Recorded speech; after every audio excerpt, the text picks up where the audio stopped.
అది ఫ్రెండ్స్ చూడండి, ఇదంతా రేగిల్ షెడ్ అండి. చూడండి ఇదంతా ఇదంతా టిఫిన్ షాప్ అండి. చూడండి ఇదంతా టిఫిన్ షాపు.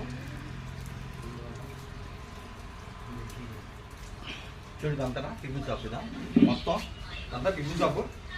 రోడ్ అవతల ఒక పాన్ షాప్ ఉంది, అది బాగోలేదు. కొత్తది తేడానికి ₹1,00,000 అవుతుందంట. చేతిలో డబ్బులు లేవు, రెడీగా లేదు. చేతిలో డబ్బులు వచ్చిన తర్వాత కొత్తది తయారు చేసి ఇక్కడ పాన్ షాప్ పెట్టి ఇక్కడ టిఫిన్ షాప్ పెట్టుకొని రెండు చూసుకుంటాను. అయితే మనల్ని ఎవ్వరు చూడరు, ఎంత వాళ్ళని ఎవ్వరు చూడరు. మనం చూసేది ఎవరో తెలుసా? మన తల్లిదండ్రులు మాత్రమే, లేకపోతే భార్య భర్తను చూస్తుంది, భర్త భార్యను చూస్తుంది తప్ప ఇంకెవ్వరు చూడరు మనల్ని. అది తెలుసుకోండి కొద్దిగా ప్లీజ్. అది చెప్పాలనుకున్నా నేను చెప్పాను. ఓకే రండి ఒకసారి.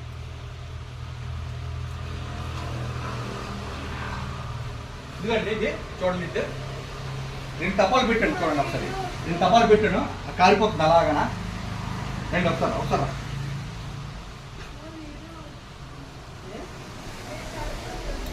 ప్లీజ్ చూడండి. ఇక ఫ్యాన్ చూడండి, తపాలు పెట్టాను, అలాగ ఫ్యాన్లో గురించి కారిపోతుంది. చూడండి గోడలోంచి వాటర్ వచ్చేస్తుంది. చూడండి గ్లాస్ పెట్టాను, నేను తపాలు పెట్టాను, చూడు గోడలోంచి ఆగా. కానీ ఇంకా నిన్న నైట్ అయితే ఫుల్గా వాటర్ వచ్చింది అన్నమాట. కొద్దిగా తగ్గింది ఇప్పుడు. నిన్న నైట్ ఫుల్ వాటర్ వచ్చింది. చూడండి తపాలు ఇక్కడ పెట్టాను, చూడండి ఇక్కడ తపాలు పెట్టాను, 2 తపాలు వాటర్ పడాలి కదా. అయితే నేను నిన్న ఒక వీడియో పెట్టానండి, తర్వాత ఇది 2వ వీడియో. ప్లీజ్ చూడండి, ప్లీజ్ మీరు దయచేసి ఈ వీడియో చూడండి ప్లీజ్. ఫ్రెండ్స్ నేను వీడియోలు చేస్తాను కదా, ఇక్కడే చేస్తాను. చూడండి కొద్దిగా ఈ ఇరకలోనే చేస్తాను. ఈ కుర్చీ ఉంది కదా, ఈ కుర్చీ తీసి కొద్దిగా ముందు పెడతాను. తర్వాత ఈ డోర్ కట్ ఉంది కదా, ఇక ఇలా తీస్తాను. ఇంకా ఇలా తీసి ఒక వీడియో చేస్తాను ఈ డోర్తోనే. చూడండి ఒకసారి, ఈ డోర్తో నేను చేస్తాను. తర్వాత ఇది 4-5 వీడియోలు తీసిన తర్వాత ఈ డోర్ ఇది పెట్టుకుంటాను ఒక్కొక్కసారి. చూడండి ప్లీజ్. ఇలా పెట్టుకుని వీడియోలు చేస్తానండి. నాకు కామెంట్ పెడుతున్నారు కదా చాలామంది, కామెంట్ పెడుతున్నారు.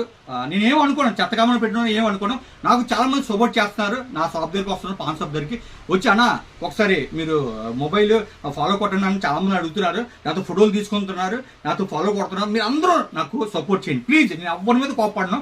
నాకు మీరు అందరు దేవుళ్ళు. నేను ఎంతో నన్ను మెచ్చుకొని ఆ వీడియోలు మీరు అందరికి నచ్చుతున్నాయి చాలామందికి. ప్లీజ్ దయచేసి నన్ను కష్టం తెలుసుకోండి. చూస్తున్నారు కదా, ఇక ఇదిగోండి ఫ్రిడ్జ్ చూడండి, ఏసీ చూడండి. 8,000 కొన్నాను.